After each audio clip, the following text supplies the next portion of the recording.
Daniel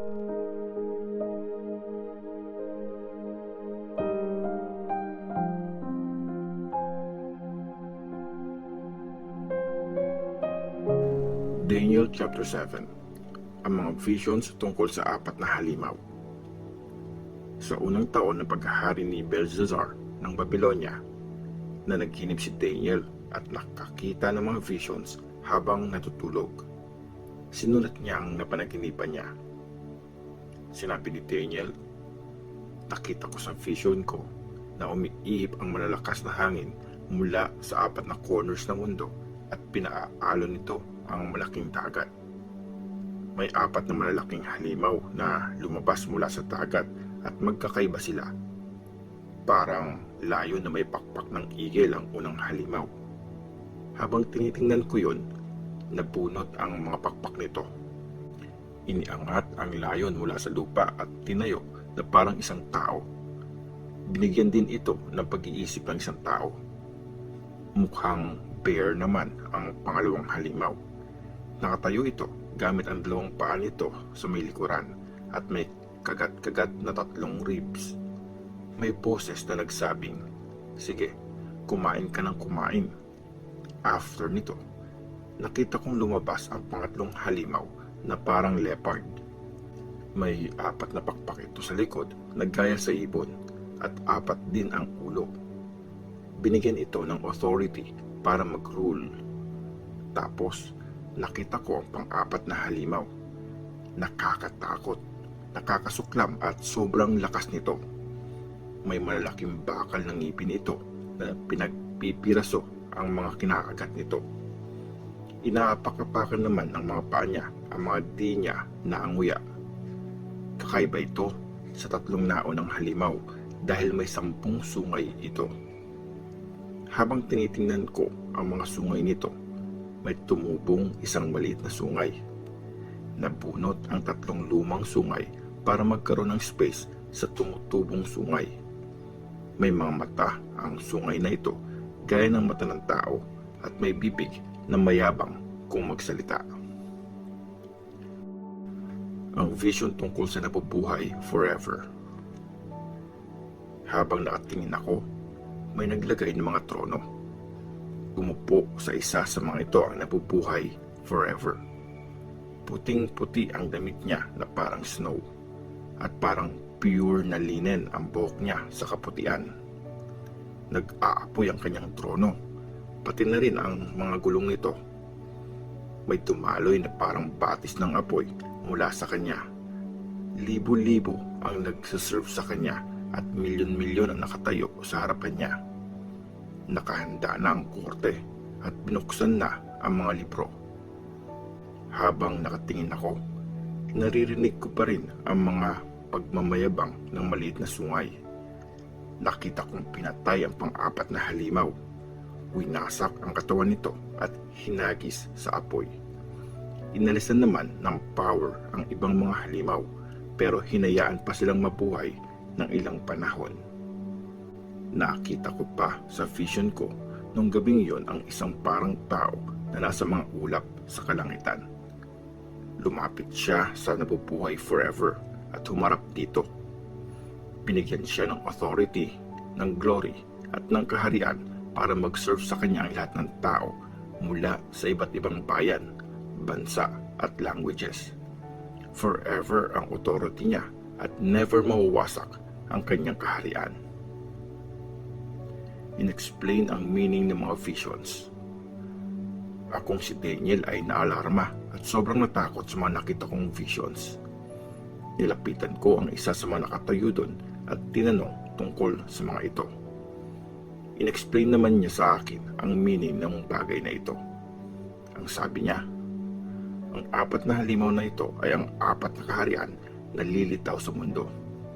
Pero ang mga pinili ng kataas-taasang Diyos ang tatanggap ng kaharian at mapupunta sa kanila ang paghahari forever. Tapos, tinanong ko siya tungkol sa pang-4 na halimaw na ibang-iba sa lahat. Sobrang nakakatakot itong halimaw na tumuturog sa mga biktima nito gamit ang mga ngiping bakal at mga bronze na kuko. Tinatapakan pa ng mga paa nito ang mga naiiwan sa nilapa niya. Ginusto ko ring malaman ang tungkol sa 10 sungay na nasa ulo ng halimaw na ito at ang meaning ng maliit na sungay na lumabas at naging reason para mabunot ang 3 sa 10 nauna rito. Ginusto ko ring malaman ang meaning ng sungay na may mga mata at bibig na mayabang kumagsalita at parang mas powerful pa sa iba. Habang nakatingin ako, nakipagkera at tinalo ng sungay na ito ang mga pinili ng Diyos. Tapos, dumating ang nabubuhay forever at nagbigay ng judgment na pabor sa mga pinili ng kataas-taasang Diyos. Dumating na ang oras para mapasa kamay ng mga pinili ng Diyos ang paghahari sa kaharian. Ito ang sinabi nung pinagtalungan ko. Ang pang-apat na halimaw ay ang pang-apat na kaharian na lalabas sa mundo. Kakaiba ito sa lahat ng kaharian kasi sasakupin ito, aapakan at dudurugin ang buong mundo. Tungkol naman sa 10 sungay, may 10 haring magmumula sa kahariang ito. Tapos may isa pang lalabas after nila. Iba ang haring ito sa mga nauna sa kanya at pababaksakin niya ang 3 hari. Magsasalita ang halimaw laban sa kataas-taasang Diyos. Aapihin niya ang mga pinili ng kataas-taasang Diyos at susubukan niyang ibahin ang mga banal na panahon at ang batas. Sa loob ng 3.5 taon, mapapailalim sa power niya ang mga pinili ng Diyos.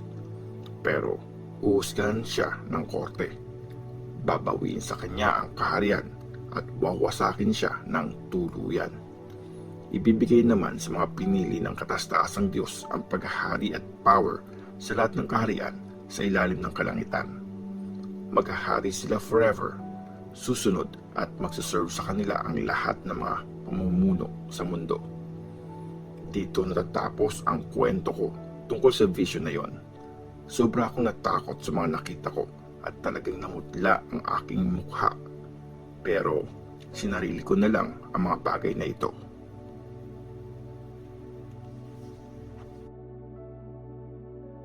Daniel chapter 8. Ang vision ni Daniel tungkol sa lalaking tupa at lalaking kambing.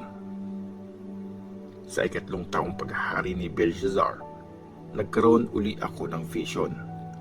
Sa vision na yon, nakita ko ang sarili ko na nasa tabi ng Ulay River sa napapadirang city ng Susa sa probinsya ng Elam.